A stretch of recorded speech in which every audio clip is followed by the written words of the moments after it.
In a new, blistering wave of revelations that threaten to reignite the simmering feud within the British royal family, Meghan Markle has allegedly accused Kate Middleton of orchestrating a prolonged campaign of what she calls silent sabotage, a quiet but calculated effort to isolate and undermine her from the moment she stepped into royal life. Speaking through sources reportedly close to the Duchess of Sussex and corroborated by recently resurfaced private correspondences, Meghan claims that while the public facade between the two duchesses was cordial, behind closed doors, a cold war raged. At the center of this chilling rift lies what insiders now describe as a deliberate effort by Kate to erase Meghan's influence within the royal fold, allegedly under the guise of royal protocol and tradition. Sources embedded within the palace staff recall the first time Meghan met Kate at Kensington Palace. Expectations were high. The press had been buzzing about the possibility of a new, modern Fab Four. But what Meghan received, insiders now claim, was a forced smile and a chilling embrace. Kate didn't just keep Meghan at arm's length, says a former aide. She built a wall. The article goes on to report that even before Meghan's 2018 wedding to Prince Harry, there were already conversations among senior royals, including Kate, questioning her suitability for royal life. According to documents seen by the London Sentinel, Meghan allegedly overheard a conversation between two staffers who quoted the then Duchess of Cambridge saying, "She'll never understand what it means to be royal, and she doesn't want to."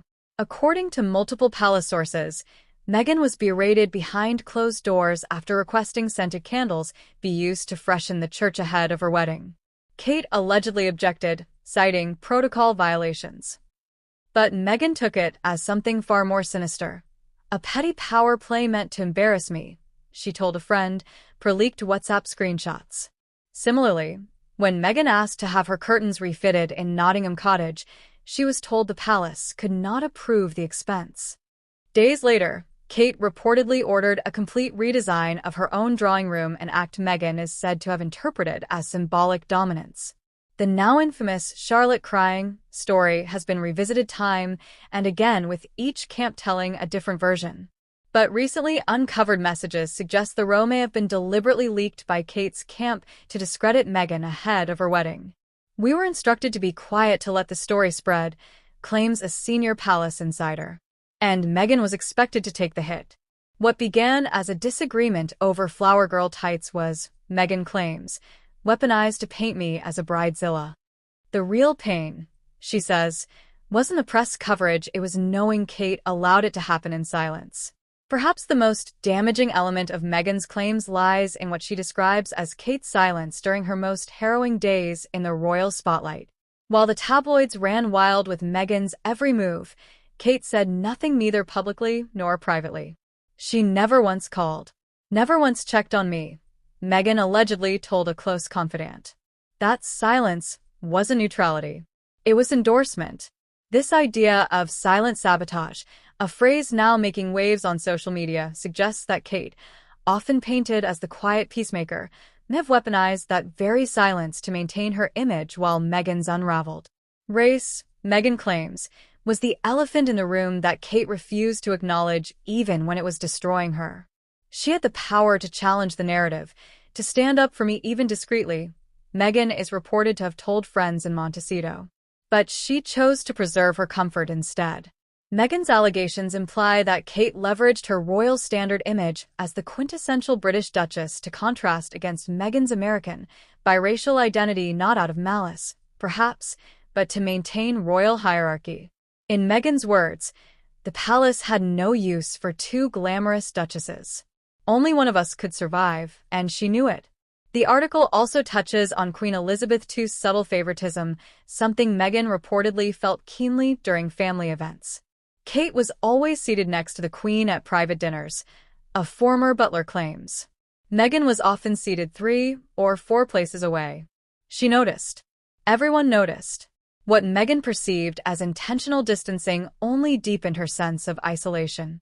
She reportedly confronted Prince Harry about it, who in turn raised it with his father to no avail. While Meghan and Harry were battling waves of negative press, the article alleges leaks were being funneled directly from Kate's camp via long-standing relationships with royal correspondents. Kate didn't need to get her hands dirty, says one former journalist. She had people who did that for her.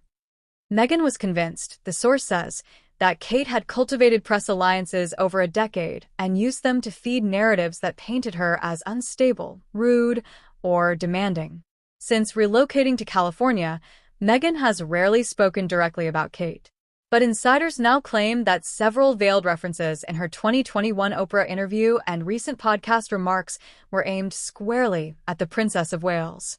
She knows exactly who I'm talking about, Meghan allegedly said in private.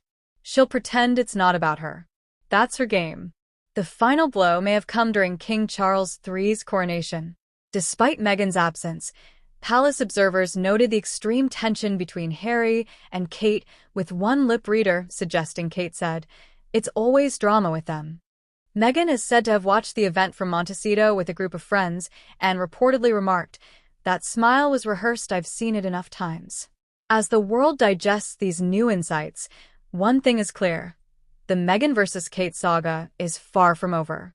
Far from being a petty feud, this appears, if Meghan's claims are to be believed, to be a calculated and sustained campaign of image control, positioning Kate as the calm, regal future queen, while Meghan was cast out as the disruptive outsider.